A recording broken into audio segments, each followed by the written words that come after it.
Bom, pessoal, último vídeo do capítulo sobre transformação física de substâncias puras, tá? E nesse capítulo, o que a gente vai fazer? Nesse vídeo, melhor dizendo, o que a gente vai ver? Tá? A gente vai lembrar do nosso diagrama de fases, né? Temperatura, pressão contra temperatura, né? E localizar onde é que vão estar aquelas curvas de equilíbrio, tá?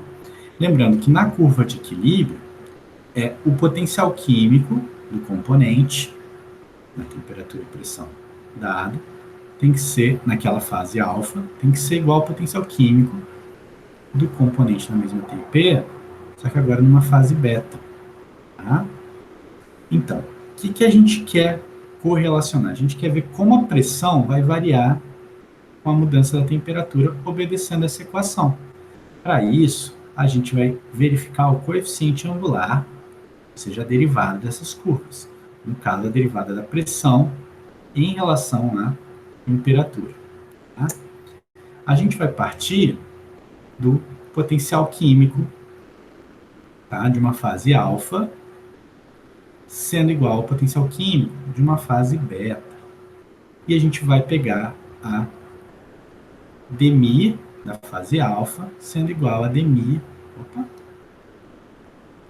da fase beta. Tá? Vai verificar variações infinitesimais dessa equação. Tá? Vamos lembrar que o potencial químico para substâncias puras ele é igual a G molar.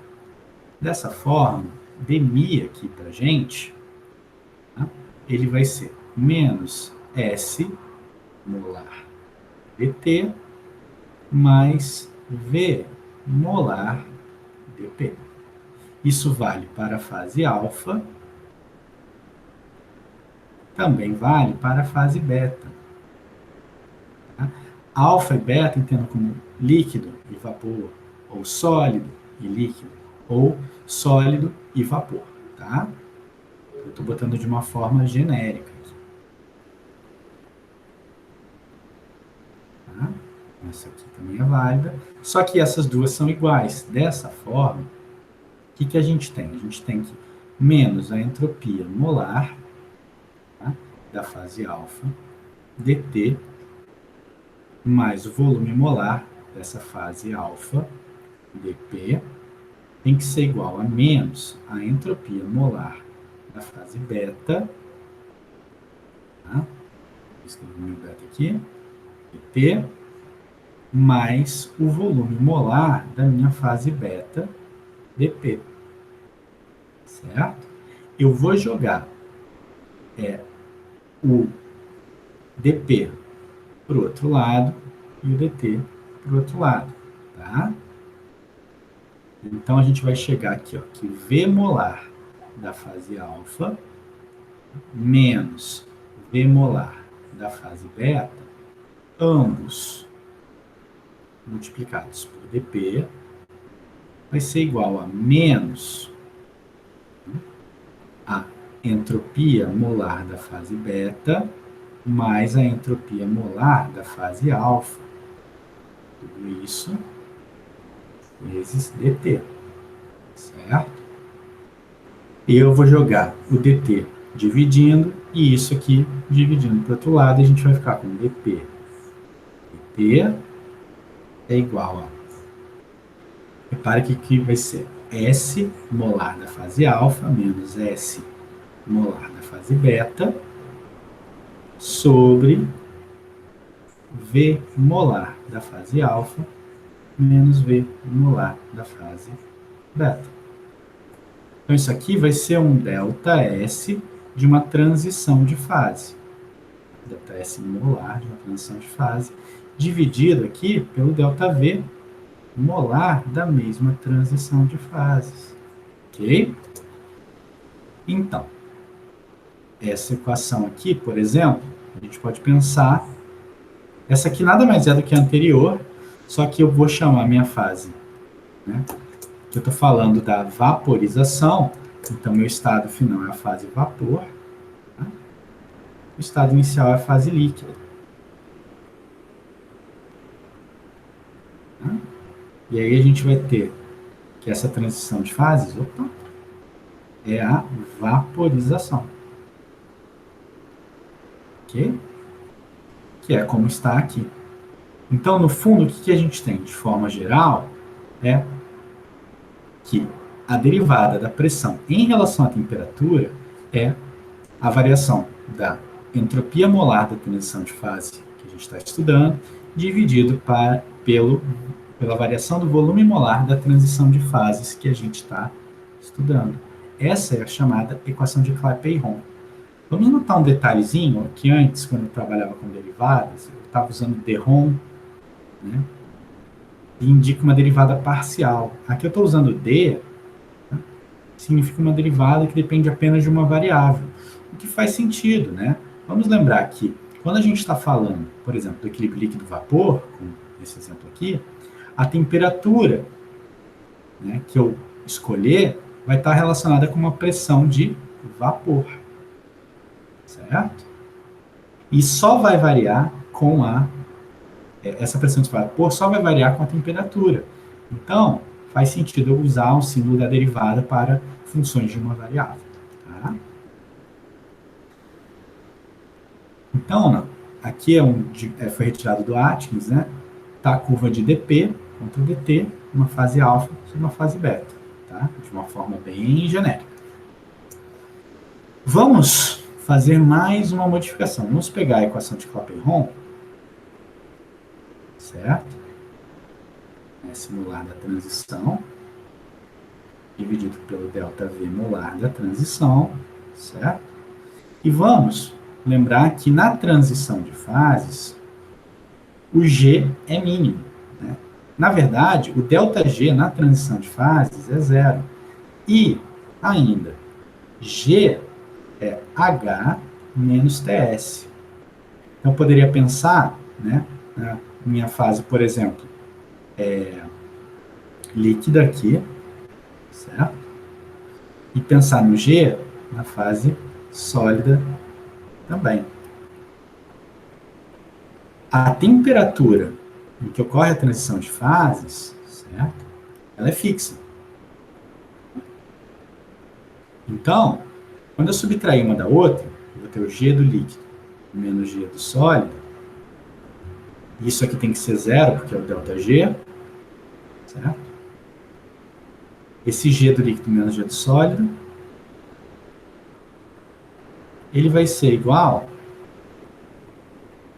ao ΔH dessa transição, né? Vou botar TRS aqui de uma forma genérica, menos T ΔS dessa transição. Como isso aqui dá zero, eu posso chegar à conclusão que o meu ΔS da transição, ele é ΔH, essa mesma transição, dividido pela temperatura. E eu vou substituir na equação de Clapeyron.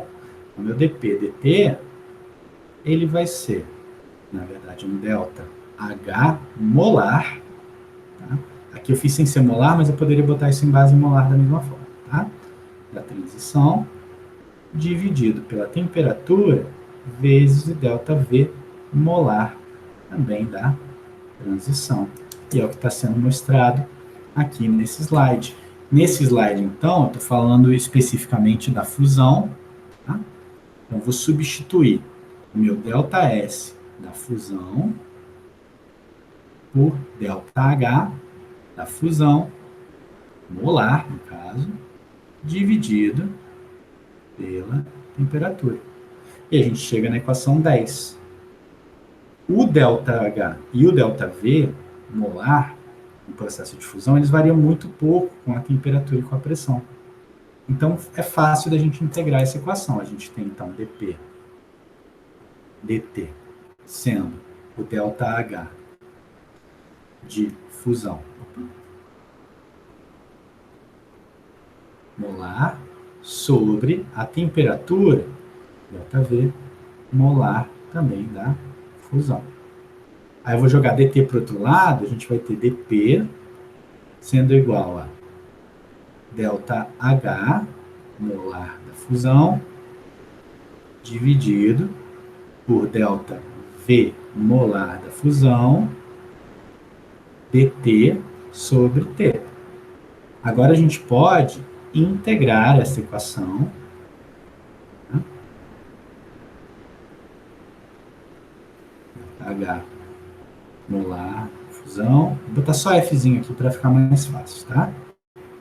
V molar fusão, T sobre T, a gente também vai integrar desse lado.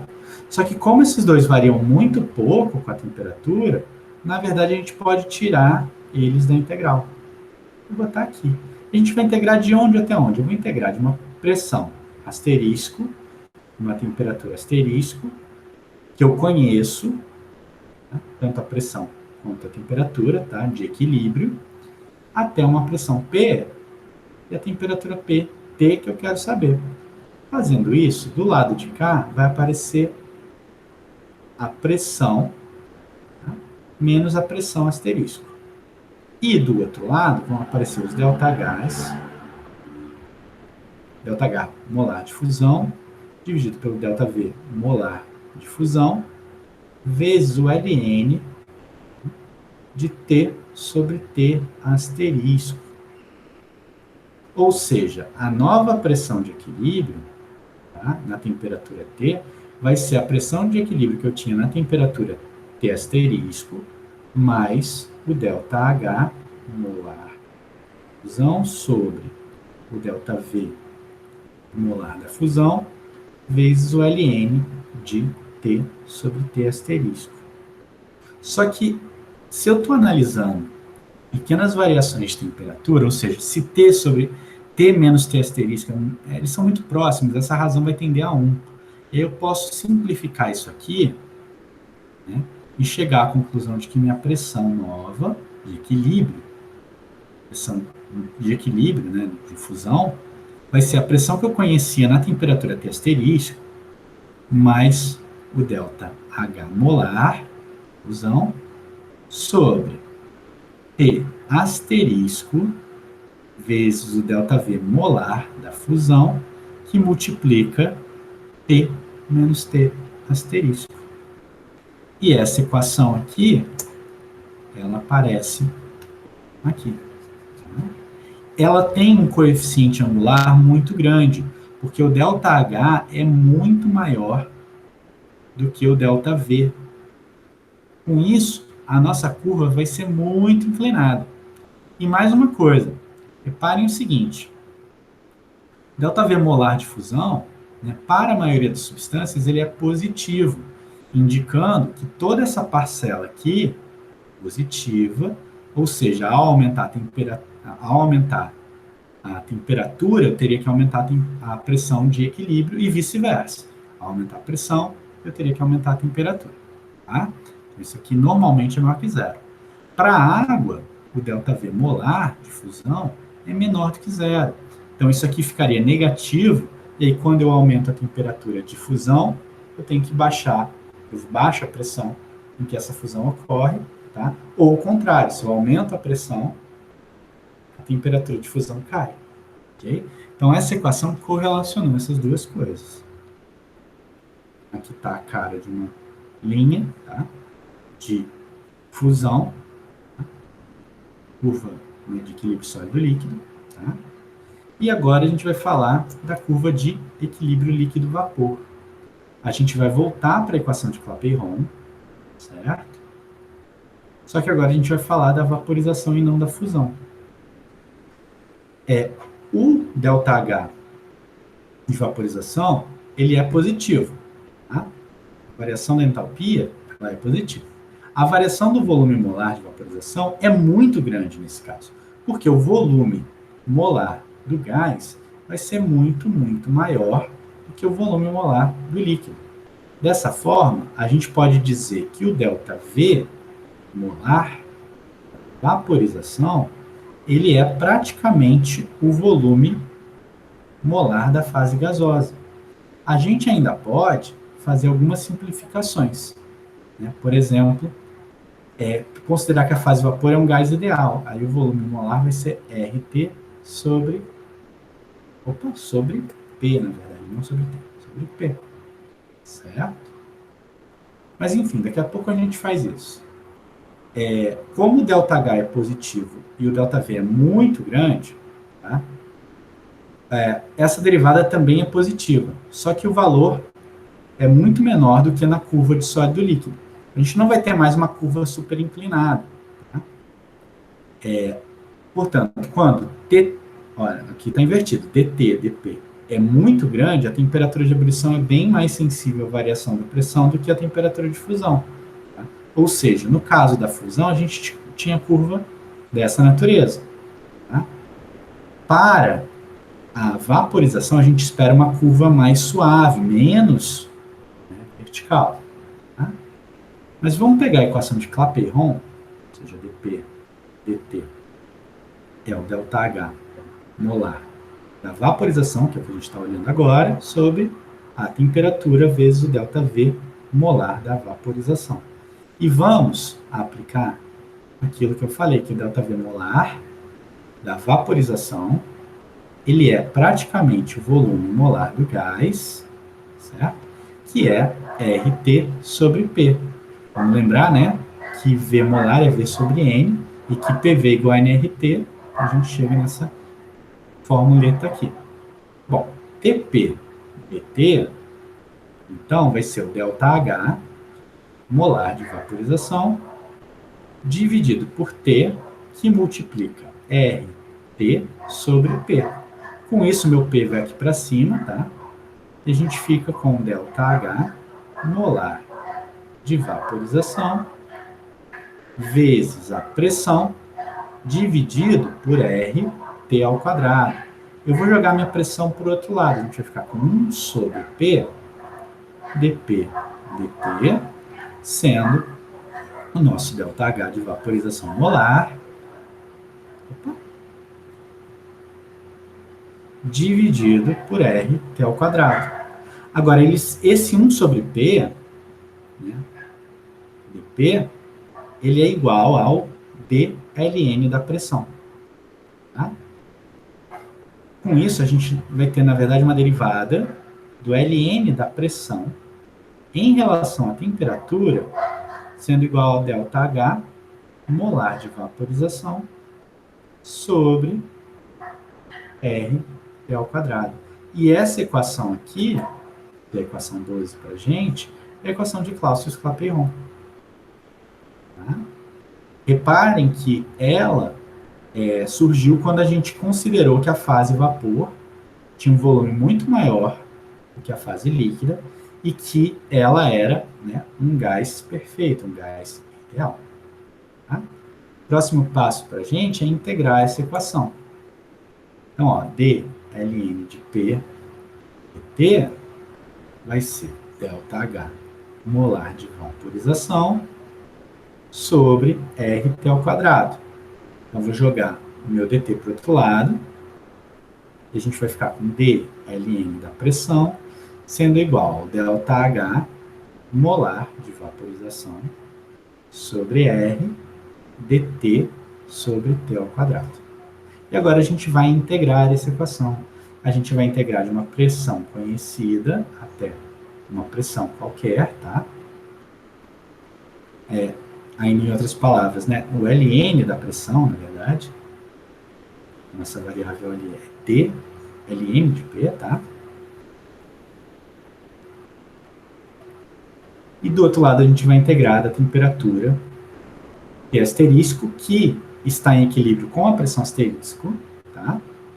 Até T, do que? Do ΔH molar de vaporização sobre R dt sobre T ao quadrado. Ok? Vamos considerar que esse ΔH ele não vai variar tanto com a temperatura. Tá? Ele é uma constante. Então, o que a gente vai fazer? A gente vai deslocar isso aqui para fora da integral.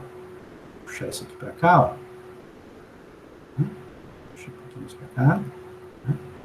Puxar isso aqui para cá. Opa, puxei coisa demais.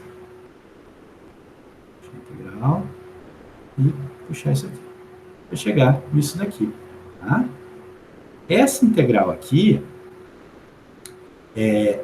ela vai dar 1 sobre T, menos 1 sobre T.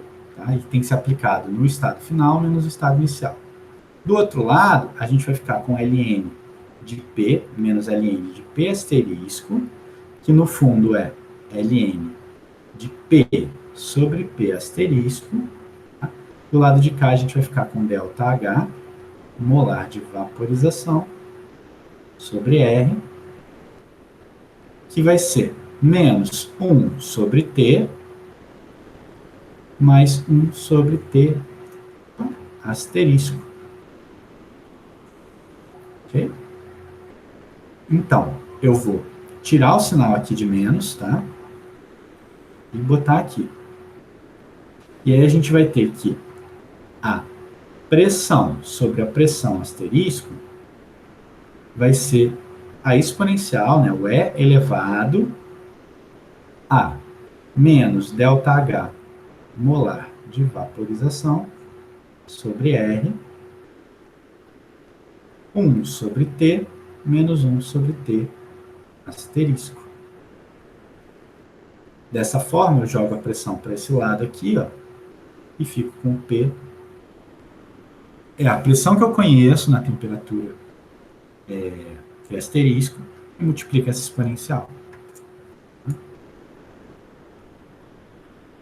Aqui está faltando um sinalzinho de menos, tá? Vou corrigir quando eu mandar os slides para vocês.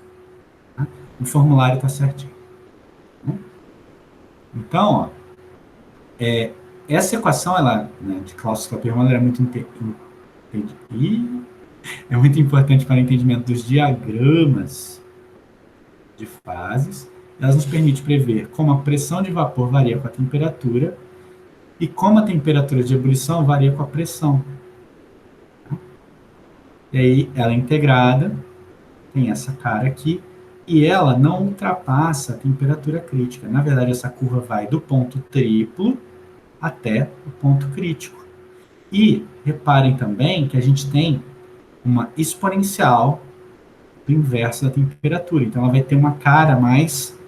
Ela não vai ser uma linha reta, como no caso anterior, ela vai ter uma cara mais abaulada. Essa cara aqui. Ok?